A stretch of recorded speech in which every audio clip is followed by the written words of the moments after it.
Hey Dizzy, okay, this is actually going to be a lot easier than having to explain the entire thing because we had been working on this for a little bit and I kind of figured that it'd be easier just to explain it like, text-wise, like video-wise instead of like typing out every single thing about it again. Okay, so what's going on is that we came up with an SGRUB session between Basil, Quinn, Portia, and Callist.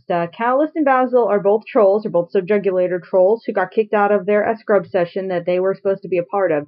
There were 12 trolls in that. They are the space player and the doom player respectively. However, they want to make their own game because they got kicked out of the old one. So what they did was that they reached out to somebody they tried to find another time player, but the only time player that they could find is in another universe, and that's Quinn. And then the game technically begins with Portia sitting in her room. She says, like today the 16-year-old girl stands in her room.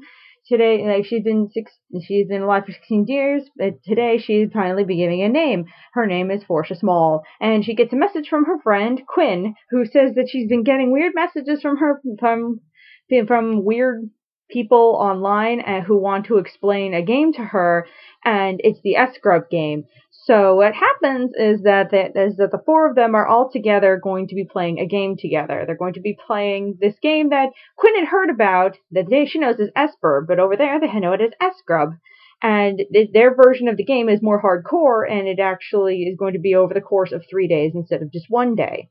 So what's going to happen is that Basil is the heir of space, Quinn is the thief of time, Callist is the knight of doom, and Portia is the witch of rage. And any more questions, we can explain it to you in chat. Ciao!